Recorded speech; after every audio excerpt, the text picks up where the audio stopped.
Hi friends, Sankranti ಹಬ್ಬದ ಶುಭಾಶಯಗಳು ಎಲ್ರಿಗೂ. ನಾನಿವತ್ತು ಎಳ್ಳು ಬಿರೋದಕ್ಕೆ ಏನೇನು ಪ್ರಿಪೇರ್ ಮಾಡ್ಕೋಬೇಕು ಸಿಂಪಲಾಗಿ ಮನೆಯಲ್ಲಿ ಅನ್ನೋದನ್ನು ಈ ವಿಡಿಯೋದಲ್ಲಿ ತೋರಿಸ್ಕೊಡ್ತಾ ಇದ್ದೀನಿ. ತುಂಬ ಸಿಂಪಲ್ಲು. 1 ಕಪ್ಪಷ್ಟು ಬೆಲ್ಲ, ಹಾಗೆ ಒಣ ಕೊಬ್ಬರಿ, ಎಳ್ಳು, ಹುರ್ಗಡ್ಲೆ, ಹಾಗೆ ಶೇಂಗಾ ಬೀಜ, ಇದನ್ನೆಲ್ಲ ಯಾವ ರೀತಿ ಪ್ರಿಪೇರ್ ಮಾಡ್ಕೊಳ್ಳೋದು ಅಂತೇಳಿ ತೋರಿಸ್ಕೊಡ್ತಾ ಇದ್ದೀನಿ. ನೀವು ಒಂದು ದಿವಸ ಹಿಂದಿನ ದಿವಸನೇ ಪ್ರಿಪೇರ್ ಮಾಡ್ಕೋಬೇಕಾಗುತ್ತೆ. ಇದನ್ನು ಒಂದು ದಿನ ಬಿಸಿಲಲ್ಲಿ ಒಣಗಿಸ್ಬಿಟ್ಟು ಇದನ್ನು ಮಿಕ್ಸ್ ಮಾಡೋದ್ರಿಂದ ತುಂಬಾ ಚೆನ್ನಾಗಿರುತ್ತೆ. ನೀವು ಒಂದು ತಿಂಗಳು ಇಟ್ಟರು ಕೂಡ ಒಂದು ಸ್ವಲ್ಪ ಕೂಡ ಹಾಳಾಗಲ್ಲ ಟೇಸ್ಟು. ನೀವು ಮೊದಲು ಮಾಡಿದ ದಿವಸ ಯಾವ ರೀತಿ ಇರುತ್ತೆ ಟೇಸ್ಟು ಅಥವಾ ಅದ್ರದ್ದು ಕಲ್ಲರು ಆಕಾರ ಎಲ್ಲ ಸೇಮ್ ಅದೇ ರೀತಿ ಇರುತ್ತೆ. ತುಂಬಾ ಚೆನ್ನಾಗಿರುತ್ತೆ.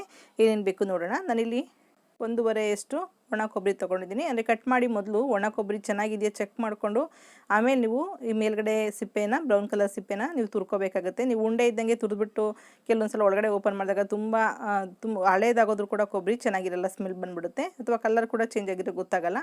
ಹಾಗಾಗಿ ಕೊಬ್ಬರಿನ 2 ಭಾಗ ಮಾಡಿ ಚೆಕ್ ಮಾಡಿಕೊಂಡೆ ನೀವು ಮೇಲ್ಗಡೆ ಬ್ರೌನ್ ಕಲರ್ನೆಲ್ಲ ಲೈಟಾಗಿ ತುರ್ಕೊಳ್ಳಿ. ಆ ಕಲರ್ ಪೂರ್ತಿ ಬರಬೇಕು. ಹಾಗೆ ಸಣ್ಣ ತುರಿನಲ್ಲಿ ತುರ್ಕೊಂಡ್ರೆ ನೀಟಾಗಿ ಬರುತ್ತೆ, ಸ್ವಲ್ಪ ಕೂಡ ಅಂಟ್ಕೊಳ್ಳೋದಿಲ್ಲ. ನೋಡಿ, ಬಿಳಿ ಭಾಗ ತುಂಬ ಚೆನ್ನಾಗಿ ಕಾಣುತ್ತೆ.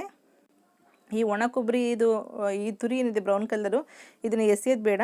ಇದನ್ನು ಹಾಗೆ ಫ್ರಿಜ್ನಲ್ಲಿ ಇಟ್ಕೊಂಡು ನೀವು ಯಾವಾಗ ನೀವು ವಾಂಗಿಬಾತು, ಬಿಸಿಬೇಳೆ ಬಾತು ಅಥವಾ ಪುಳಿಯೋಗರೆ ಪೌಡರ್ ಮಾಡಿದಾಗ ಅದನ್ನು ಮಿಕ್ಸ್ ಮಾಡ್ಕೊಳ್ಬೋದು. ನೋಡಿ, 3 ಕೊಬ್ಬರಿದು ಒಣ ಮೇಲ್ಗಡೆ ಸಿಪ್ಪೆ ತೆಗೆದು ಇಟ್ಕೊಂಡಿದ್ದೀನಿ. ಹಾಗೆ ಇಲ್ಲಿ ಬೆಲ್ಲ ಪುಡಿ ಮಾಡ್ಕೊಳ್ಳೋಣ. ನಾನಿಲ್ಲಿ 2 ಅಚ್ಚು ಬೆಲ್ಲ ಉಪಯೋಗಿಸ್ಕೊಳ್ತಾ ಇದ್ದೀನಿ. ನೀವು ಹಚ್ಚು, ಉಂಡೆ ಬೆಲ್ಲ ಯಾವ್ದು ಬೇಕಾದ್ರೂ ನೀವು ಉಪಯೋಗಿಸ್ಕೊಳ್ಬೋದು. ಬೆಲ್ಲನೂ ಅಷ್ಟೇ, ಕೆಲವೊಂದು ಸಲ ತುಂಬಾ ಉಪ್ಪಿರುತ್ತೆ ಬೆಲ್ಲದಲ್ಲಿ.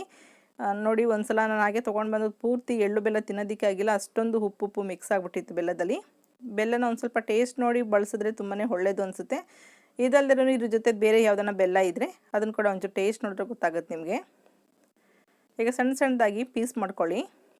ನೀವು ಈ ಬೆಲ್ಲ ನೀವು ಕುಟ್ಟಿ ಪುಡಿ ಮಾಡೋದ್ರಿಂದ ಸ್ವಲ್ಪ ಈ ಥರ ಕೈಗೆ ಅಂಟ್ಕೊಂಡಂಗಿರುತ್ತೆ. ಆ ರೀಸನ್ಗೆ ಇದನ್ನು ಬಿಸಿಲಲ್ಲಿ ಒಣಗಿಸೋದು. ಬಿಸಿಲಲ್ಲಿ ಒಣಗಿಸಿದಾಗ ನಿಮಗೆ ಒಂದು ಸ್ವಲ್ಪ ಕೂಡ ಕೈಗೆ ಅಂಟ್ಕೊಳ್ಳೋದಿಲ್ಲ, ತುಂಬಾ ಕ್ರಿಸ್ಪಿಯಾಗಿ ತುಂಬಾ ಚೆನ್ನಾಗಿರುತ್ತೆ. ಈಗ ಇದನ್ನು ಎಲ್ಲ ಪುಡಿ ಮಾಡ್ಕೊಂಡಾಗಿದೆ. 2 ಅಚ್ಚು ಬೆಲ್ಲನೂ ಬಿಸಿಲಲ್ಲಿ ಹಾಕ್ಕೊಂಡು ಒಂದು ಸ್ಟೀಲ್ ತಟ್ಟೆನಲ್ಲಿ 1 ದಿವಸ ಒಣಗಿಸ್ಕೊಂಡ್ರೆ ಸಾಕು. ಬಿಸಿಲಲ್ಲಿ ಒಂದು 5-6 ಗಂಟೆ ಒಣಗಿದ್ರೆ ಸಾಕು, ತುಂಬಾ ಚೆನ್ನಾಗಿರುತ್ತೆ.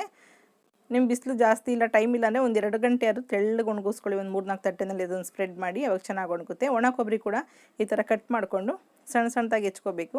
ಇದನ್ನು ಅಷ್ಟೇ ಒಣಗಿಸೋದ್ರಿಂದ ಒಂದೊಳ್ಳೆ ಟೇಸ್ಟ್ ಬರುತ್ತೆ, ಮತ್ತು ಒಂದಕ್ಕೊಂದು ಅಂಟ್ಕೊಳ್ಳಲ್ಲ, ಎಣ್ಣೆ ಕೂಡ ಬಿಡೋದಿಲ್ಲ. ಇದು ಈ ಥರ ತಟ್ಟೆನಲ್ಲಿ ಸ್ಪ್ರೆಡ್ ಮಾಡಿ ಬಿಸಿಲಲ್ಲಿ ಒಣಗಿಸ್ಕೊಳ್ತೀನಿ.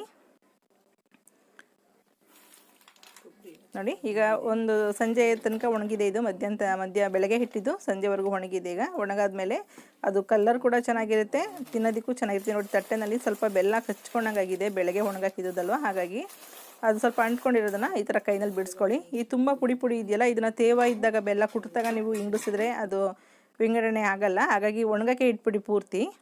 ನೀವು ಈ ಥರ ತುಂಬ ಪುಡಿ ಇದೆ ನಾವು ಮಿಕ್ಸ್ ಮಾಡಲ್ಲ ಅನ್ನೋದಾದ್ರೆ ಮಾತ್ರ ಈ ಥರ ತೂತ್ ಬೇಸನಲ್ಲಿ ಇಟ್ಕೋಬೇಕು. ಸ್ವಲ್ಪ ಕಣ್ಣು ಅಗಲ ಇರೋದ್ರಿಂದ ಅದರಲ್ಲಿ ಚೆನ್ನಾಗಿ ಬೀಳುತ್ತೆ. ಅಥವಾ ನಿಮಗೆ ತೂತ್ ಬೇಸನಲ್ಲಿ ಇಟ್ಕೊಂಡು ಕೂಡ ಇನ್ನೂ ಪುಡಿ ಇದೆ ಅನ್ನೋದಾದರೆ ಸ್ವಲ್ಪ ಮುರಿದಲ್ಲಿ ಹಾಕ್ಕೊಂಡು ಸ್ವಲ್ಪ ಒನ್ಕೋಬೇಕಾಗುತ್ತೆ. ಈ ಥರ ಮಾಡೋದ್ರಿಂದ ಕೂಡ ನಿಮಗೆ ಪುಡಿ ಎಲ್ಲ ಹಿಂದೆ ಉಳ್ಕೊಳ್ಳುತ್ತೆ. ನಿಮಗೆ ಏನು ದಪ್ಪ ಪೀಸ್ ಇದೆ ಅದು ಮಾತ್ರ ಮುಂದೆಗಡೆ ಬರುತ್ತೆ. ಈ ಥರ ಮಾಡೋದಕ್ಕೆ ಬಂದರೆ ನಿಮಗೆ ಟ್ರೈ ಮಾಡಿ ಈ ಥರ ಸಪ್ರೇಟ್ ಮಾಡ್ಕೊಳ್ಳಿ. ಇಲ್ಲಾಂದರೆ ತೂತ್ ಬೇಸನಿಂದ ಸಪ್ರೇಟ್ ಮಾಡ್ಕೊಳ್ಬೋದು. ಅಥವಾ ಪುಡಿ ಇದ್ರೂ ನಡೆಯುತ್ತೆ, ಏನೂ ಆಗಲ್ಲ ಅನ್ನೋದಾದರೆ ಪುಡಿ ಸಮೇತನೇ ಬೆಲ್ಲದ ಪೀಸ್ಗಳನ್ನ ಮಿಕ್ಸ್ ಮಾಡ್ಕೊಳ್ಬೋದು. ನಾನು ಈ ಥರ ಈ ಬೆಲ್ಲದ ಪುಡಿ ಏನಿದೆ ಇದನ್ನು ಸಪ್ರೇಟ್ ಮಾಡ್ಕೊಂಡಿದ್ದೀನಿ. ಇದು ಒಣಗಿರೋದ್ರಿಂದ ತುಂಬ ನೋಡಿ ಎಷ್ಟು ಚೆನ್ನಾಗಿ ಡ್ರೈ ಥರ ಅನಿಸ್ತಿದೆ, ಸ್ವಲ್ಪ ಕೂಡ ಕೈಗೆ ಅಂಟೋದಿಲ್ಲ. ಬೆಲ್ಲನ ಒಣಗಿಸಿನೇ ನೀವು ಈ ಥರ ಪುಡಿ ಸಪ್ರೇಟ್ ಮಾಡೋದಿರ ಮಾಡ್ಕೋಬೇಕಾಗುತ್ತೆ.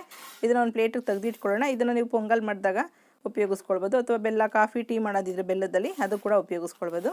ನೋಡಿ, ಬೆಲ್ಲ ಒಣಗಿರೋದ್ರಿಂದ ಕೈಗೆ ಸ್ವಲ್ಪನೂ ಅಂಟೋದಿಲ್ಲ, ಅಷ್ಟು ಚೆನ್ನಾಗಿರುತ್ತೆ. ನೀವು ಒಣಗಿಸೋದ್ಕಿಂತ ಮುಂಚೆ ನೋಡಿದ್ರೆ ಗೊತ್ತಾಗುತ್ತೆ ಬೆಲ್ಲ ಯಾವ ರೀತಿ ಕೈಗೆಲ್ಲ ಅಂಟ್ಕೊಳ್ತಾ ಇರುತ್ತೆ ಅಂತೇಳಿ.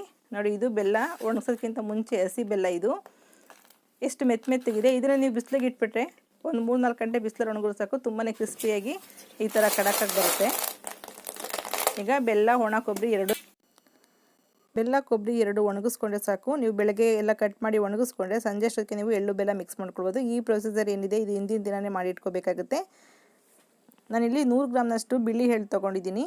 ಹಾಗೆ ಹುರ್ಗಡ್ಲೆ ಕೂಡ ಒಂದು ಅರ್ಧ ಕಪ್ ಅಷ್ಟಿದೆ. ಇವೆರಡು ಆಪ್ಷನಲ್ಲು, ನೀವು ಕಮ್ಮಿ ಬೇಕಾದ್ರೆ ಬಳಸ್ಬೋದು, ಅಥವಾ ಈಕ್ವಲ್ ಆಗಿ ಕೂಡ ಎಳ್ಳನ್ನು 1 ಕಪ್ಗೆ 1 ಕಪ್ ಅಷ್ಟೇ ಕೂಡ ಹಾಕ್ಕೊಳ್ಬೋದು.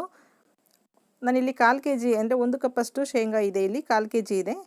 ಸ್ವಲ್ಪ ಕ್ಲೀನಾಗಿದೆಯಾ ನೋಡಿ ಚೆಕ್ ಮಾಡ್ಕೊಳ್ಳಿ. ಕೆಲವೊಂದು ಸಲ ಕಲ್ಲು, ಕಡಲೆಕಾಯಿ ಸಿಪ್ಪೆ ಸಮೇತ ಎಲ್ಲ ಇರುತ್ತೆ. ಚೆಕ್ ಮಾಡ್ಕೊಂಡು ಇದನ್ನು ಸ್ವಲ್ಪ ಹುರ್ಕೋಬೇಕಾಗುತ್ತೆ. ಡ್ರೈ ರೋಸ್ಟ್ ಮಾಡ್ಕೋಬೇಕು ಬಿಳಿ ಎಳ್ಳು ಮತ್ತು ಶೇಂಗಾನ. ಆದಷ್ಟು ಲೋ ಫ್ಲೇಮ್ನಲ್ಲೇ ಮಾಡ್ಕೊಳ್ಳಿ, ಕಲರ್ ಚೇಂಜ್ ಆಗೋದಿಲ್ಲ ಎಳ್ಳಂದು ಅಥವಾ ಶೇಂಗದು ಅಷ್ಟೇ. ಸಿಮ್ಮಲ್ಲಿ ಮಾಡ್ಕೊಳ್ಳೋದ್ರಿಂದ ಕಲರ್ ಚೇಂಜ್ ಆಗೋದಿಲ್ಲ. ಸ್ವಲ್ಪ ಎಳ್ಳು ಕೂಡ ಉಬ್ದಂಗೆ ಆಗುತ್ತೆ ಮತ್ತು ಚಟಪಟ ಅನ್ನತ್ತೆ. ಆವಾಗ ನಿಮಗೆ ರೋಸ್ಟ್ ಆಗಿದೆ ಅಂತ ಗೊತ್ತಾಗುತ್ತೆ. ಆವಾಗ ಕೆಳಗಡೆ ಇಳಿಸ್ಕೊಳ್ಳಿ ಒಂದು ಪ್ಲೇಟಿಗೆ. ಈಗ ಶೇಂಗಾ ಹಾಕ್ಕೊಂಡು ಡ್ರೈ ರೋಸ್ಟ್ ಮಾಡ್ಕೊಳ್ಳೋಣ. ಶೇಂಗಾ ಕೂಡ ತುಂಬ ಚೆನ್ನಾಗಿ ಕ್ರಿಸ್ಪಿಯಾಗಿ ಆಗಬೇಕು. ಹಾಗಾಗಿ ಲೋ ಫ್ಲೇಮ್ನಲ್ಲಿ ಚೆನ್ನಾಗಿ ಒಂದು 8 ರಿಂದ 10 ನಿಮಿಷದಷ್ಟು ಟೈಮ್ ತೊಗೊಳುತ್ತೆ. ಸ್ವಲ್ಪ ಚೆನ್ನಾಗಿ ಫ್ರೈ ಮಾಡ್ಕೊಳ್ಳಿ. ಸ್ವಲ್ಪ ತಣ್ಣಗಾಗೋದಕ್ಕೆ ಬಿಡಬೇಕು. ಒಂದು 10 ರಿಂದ 15 ನಿಮಿಷ ನೀವು ತಣ್ಣಗಾಗೋದಕ್ಕೆ ಬಿಟ್ಟು ಆಮೇಲೆ ಸಿಪ್ಪೆ ತೆಗಿಬೇಕು. ನೀವು ಬಿಸಿ ಇದ್ದಾಗಲೇ ಸಿಪ್ಪೆ ತೆಗೆಯೋದಕ್ಕೆ ಹೋದರೆ ಅಥವಾ ಉರಿಯೋದಕ್ಕಿಂತ ಮುಂಚೆ ಸಿಪ್ಪೆ ತೆಗೆದ್ರೆ ಬರಲ್ಲ. ಕಡಲೆಕಾಯಿ ಬೀಜನ ಡ್ರೈ ರೋಸ್ಟ್ ಮಾಡಿ 15 ನಿಮಿಷ ರೆಸ್ಟ್ ಬಿಟ್ಟು ಆಮೇಲೆ ನೀವು ಸಿಪ್ಪೆ ತೆಗಿಬೇಕಾಗುತ್ತೆ. ಒಂದು ಟವಲ್ ಇದ್ದರೆ ಟವಲಲ್ಲೋ ಅಥವಾ ಈ ಥರ ಒಂದು ಬ್ಯಾಗ್ ಇದ್ದರೆ ಬ್ಯಾಗ್ ಒಳಗಡೆ ಹಾಕ್ಬಿಟ್ಟು ಈ ಥರ ಜಸ್ಟ್ ಕುಲ್ಕದಿಂದ ನಿಮ್ಗೆ ನೀಟಾಗಿ ಸಿಪ್ಪೆ ಬಿಟ್ಬಿಡುತ್ತೆ. ಕಡಲೆಕಾಯಿ ಬೀಜ ಡ್ರೈ ರೋಸ್ಟ್ ಆಗಿ ಸ್ವಲ್ಪ ತಣ್ಣಗಾದ ಸಾಕು. ನೀವು ಕೈನಲ್ಲಿ ಪ್ರೆಸ್ ಮಾಡಿದ್ರೂ ಬಿಟ್ಬಿಡುತ್ತೆ. ಅದು ಜಾಸ್ತಿ ಮಾಡಬೇಕಾದಾಗ ಕೈನಲ್ಲಿ ಮಾಡೋದಕ್ಕಾಗಲ್ಲ. ಹಾಗಾಗಿ ಈ ಥರ ಬಟ್ಟೆನಲ್ಲಿ ಹಾಕ್ಕೊಂಡು ಪ್ರೆಸ್ ಮಾಡ್ಕೊಳ್ಳಿ. ನೋಡಿ ಚೆನ್ನಾಗಿ ಸಿಪ್ಪೆ ಎಲ್ಲ ಬಿಟ್ಟಿದೆ. ಈಗ ಸ್ವಲ್ಪ ಮೊದಲೆಲ್ಲ ಕೇರ್ಕೊಂಡು ಆ ಒಟ್ಟನ್ನೆಲ್ಲ ತೆಗೆದು ಬಿಡೋಣ. ಒಟ್ಟೆಲ್ಲ ತೆಗ್ದಾದ್ಮೇಲೆ ನೋಡಿ ಇದು ಕಡಲೆಕಾಯಿ ಬೀಜ ರೆಡಿಯಾಗಿದೆ. ಈಗ ಮೇಲೆ ಸಿಪ್ಪೆ ಏನೋ ಹೋಗಿದೆ, ಆದರೆ ಕಡಲೆಕಾಯಿ ಬೀಜ ಒಂದೊಂದು ಉಂಡುಂಡೆ ಇರೋದ್ರಿಂದ ಅದನ್ನು ಬೇಳೆ ಮಾಡ್ಕೋಬೇಕು. ಹೀಗಾಗಿ ಫ್ಲಾಟಾಗಿರೋಂಥ ಒಂದು ಬಾಕ್ಸ್ ಅಥವಾ ಗ್ಲಾಸ್ ಏನಾದ್ರು ತೊಗೊಂಡು ಲೈಟಾಗಿ ಪ್ರೆಸ್ ಮಾಡಿ. ಲೈಟಾಗಿ ಪ್ರೆಸ್ ಮಾಡೋದ್ರಿಂದ ನೀಟಾಗಿ ಬೇಳೆಗಳಾಗುತ್ತೆ. ತುಂಬ ಜಾಸ್ತಿ ಪ್ರೆಸರ್ ಕೊಟ್ಟು ಪ್ರೆಸ್ ಮಾಡಿದ್ರೆ ಎಲ್ಲ ಚೂರು ಆಗಿಬಿಡುತ್ತೆ. ಇಲ್ಲಿ ಚೂರು ಆಗಬಾರ್ದು, ಬರೀ ಬೇಳೆ ಹಾಕಬೇಕು. ನೋಡಿ ಈ ರೀತಿಯಲ್ಲಿ ಲೈಟಾಗಿ ಪ್ರೆಸ್ ಮಾಡೋದ್ರಿಂದ ಬೇಳೆಗಳಾಗುತ್ತೆ. ಇನ್ನು ನಮಗಿಲ್ಲಿ ರೆಡಿಯಾಗಿದೆ. ಎಳ್ಳನ್ನು ಮಿಕ್ಸ್ ಮಾಡೋದಕ್ಕೀಗ 1 ಕಪ್ಪಷ್ಟು ಒಣಗಿರೋಂಥ ಬೆಲ್ಲ ಸ್ವಲ್ಪ 1 ಕಪ್ಗಿಂತ ಜಾಸ್ತಿನಿದೆ. ಒಣ ಕೊಬ್ಬರಿ 1 ಕಪ್ಪಷ್ಟಿದೆ.